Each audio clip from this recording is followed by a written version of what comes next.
The bright light that was surrounding me fades away and I'm back to where I was. A rose petal.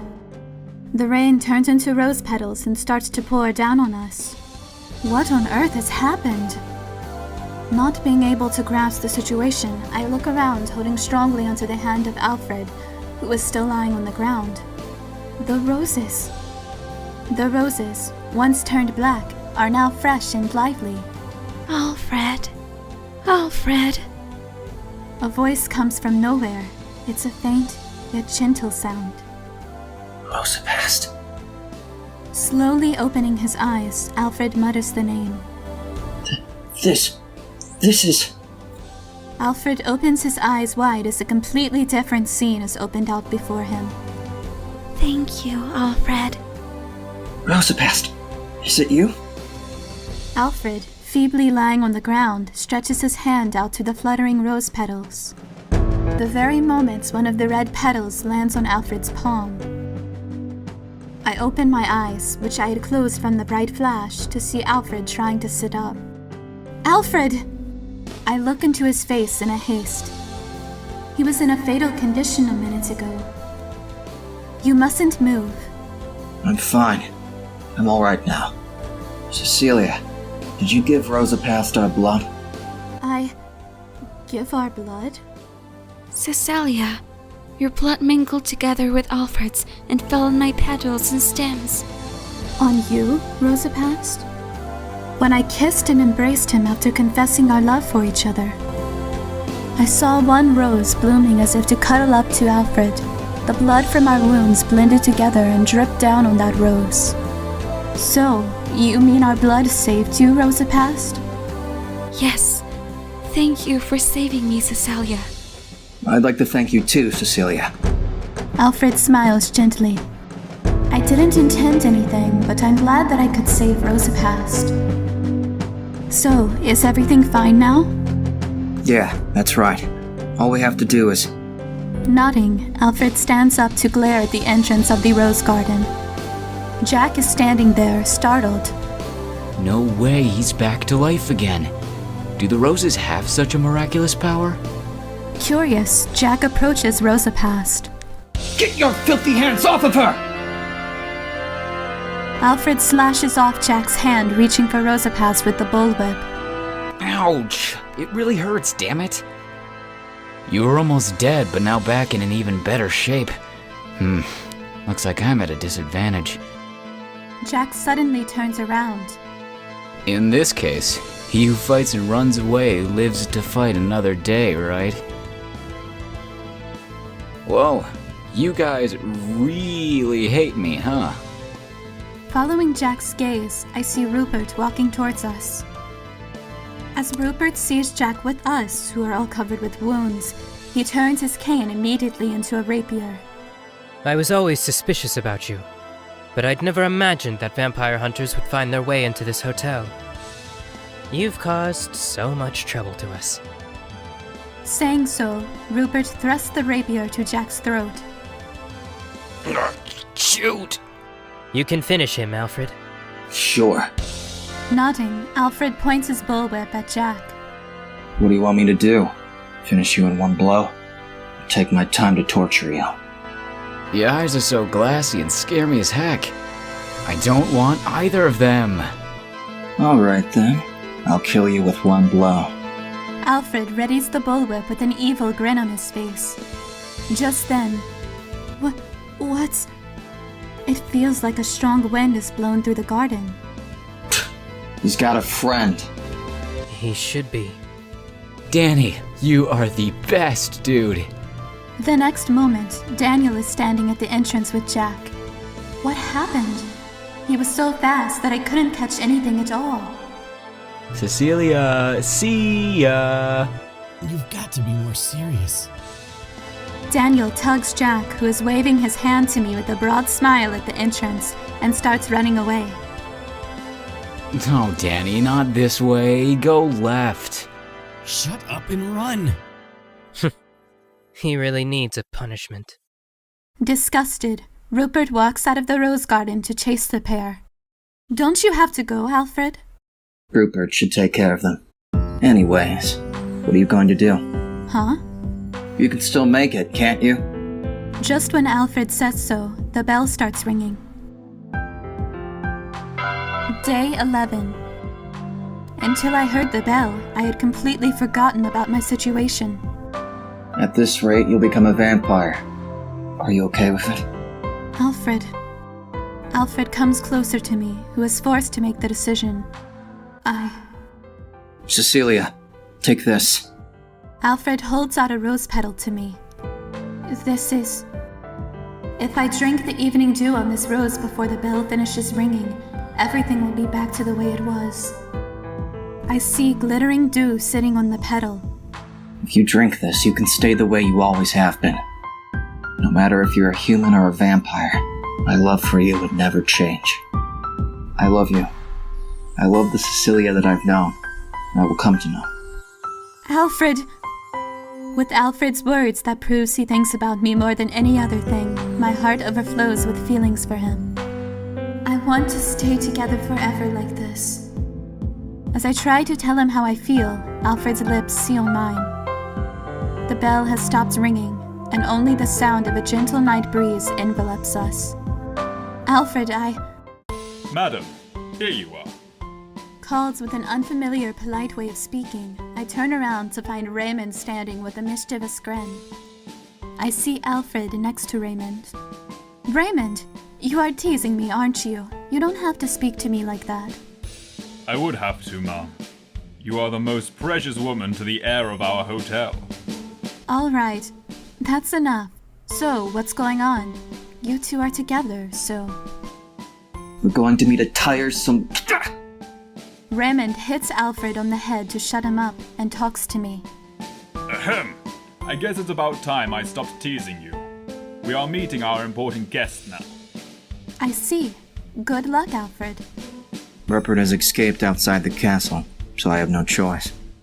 Because Alfred has become the manager of this castle, the rules made by the previous owner, Harold, have lost their power to bind Alfred and Rupert here. He's the one who decided to stay in the castle even after Harold's rules that used to bind us were gone.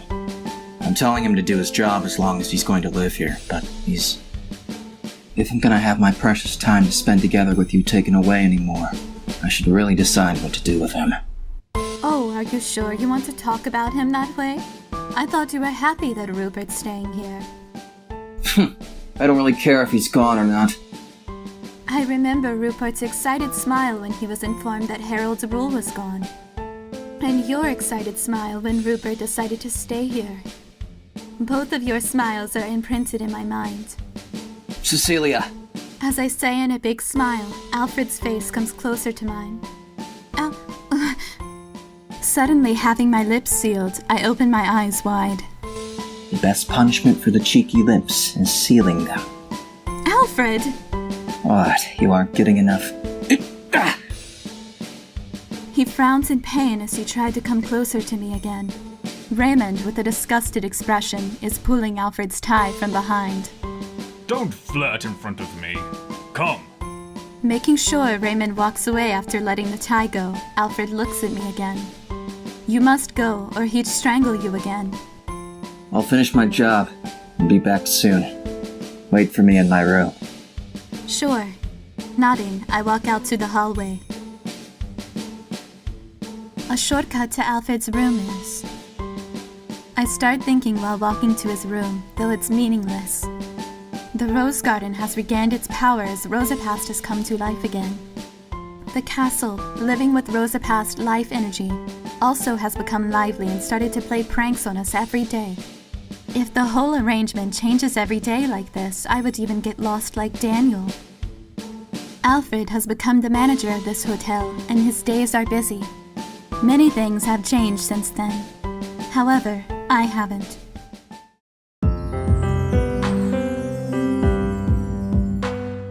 Alfred, I want to stay together forever like this. As I tried to tell him how I felt, Alfred's lips sealed mine. Accepting his kiss, I noticed something different from usual flow into my mouth. When Alfred parted from my lips, I saw a petal of Rosapast fall off from where our lips were touching. Alfred? Did you figure it out? It's Rosa Past's evening due. Why? I was ready to become a vampire like you! Alfred holds me, still trapped in amazement, into his arms. I really thank you for what you did for me. I understand how you feel. But I never gave you enough time to think about it. You don't have to decide now. When the time comes, I'll stab my fangs into your neck again then. Saying so, he brings his lips toward my neck gently. A human's life is much shorter compared to ours, which can be called an eternity. Never leave my side from now on.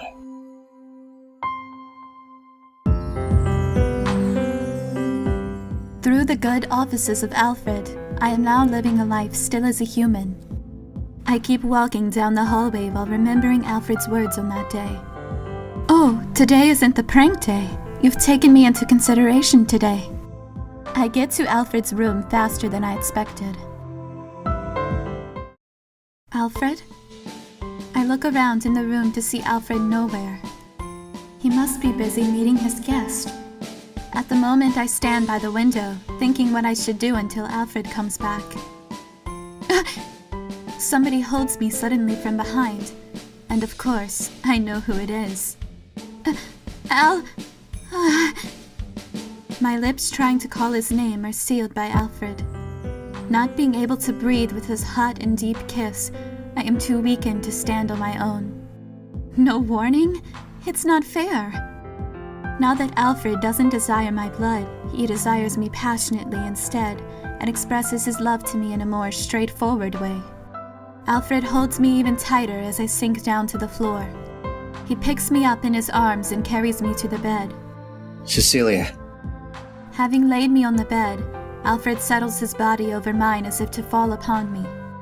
I don't want to let you go even for 1 second, but I'm always leaving you alone. Alfred mutters sadly. You don't have to worry about that. As I say, I put my arms around his neck in front of me and hold him closer into my arms. Coming skin to skin, I feel how cool Alfred's body is, the temperature of which is a little lower than that of humans. It tickles feeling Alfred's breath near my ear. I miss the flavor of your blood. Saying so, Alfred brings his lips to my neck, in which he used to stab his fangs over and over. Even though he has desired my blood that much before, now that I've become a human, he is desperately trying to suppress it. His eyes gazing at me have so much more heat than before that I can tell. I can't stop smiling at Alfred trying so hard to hold it back. I tried to say that I was ready to become a vampire like you then, but you're the one who chose this way. I told you before what you get for being a spoiled bad girl. I put my finger on Alfred's lips to stop him from trying to seal my lips with a kiss as always. Come on. I love Alfred's sulky face from being put on a trust. I love everything about him. This will never change. Hey, I'll give you my blood. I want to stay with you forever. Make me all yours, including my future and everything else to come, forever. I put all my feelings for Alfred into words. His sullen face turns into a surprised one, and a slight redness dyes his white cheeks. He would surely reward me with a pleasing answer, looking at him with such an expectation. I'm going to have the ceremony tomorrow. I hadn't expected those words that came out of his mouth. Ceremony? Is it the one for your meal that you told me before? You don't need my blood? Is he not glad about me becoming a vampire? Alfred answers my question shyly as he looks away from me. I mean the wedding ceremony for you and me. I don't need ceremonies for my meal anymore. From now on, I'll always have you. Be mine. Alfred! I pull him towards me and kiss him. The light kisses soon turn into deeper ones. Cecilia. Alfred's lips move and stop at just a little above my clavicle. His eyes, looking at me, are slowly sinking into red. This proves that he is seeking blood. I lightly nod to him, and Alfred bites me again. I shiver from its sharp pain, but Alfred grabs my wrist to soothe me. A sensation runs inside my whole body as he takes my blood in, and my mind goes blank. I love you. I love you so much, Cecilia. I could hear his sweet whispers into the last moment as I faded into unconsciousness. I feel like I heard a familiar voice in a slumber. Tatiana, wearing the same pendant as me, was smiling gently. It was a very warm dream. I opened my eyes to see Alfred sleeping peacefully next to me. Just looking at his sleeping face fills me with happiness and tranquility. Wake me up if you wake up first. Stirring, Alfred opens his eyes. He frowns at me as I was looking into him sleeping. I was thinking that your sleeping face makes me happy. Whatever. Saying so, Alfred starts to kiss me. I had a dream. A dream? Tatiana was smiling at me, satisfied. She said, I told you that you'll find the right person. And she looked at me really satisfied. I have no idea what she was talking about, but it's better than her looking sad. I saw a dream about Tatiana too. She was smiling the whole time. Hey, we should always be smiling as well. I'm sure we'll fight millions of times, but we should be smiling at the end of the day. I think this is what Tatiana wishes for. That's right. You should always be smiling. We embrace each other and kiss gently. Entrusting my face on his chest, I close my eyes. Alfred and I smile at each other in the rose garden. The happiness never fades away.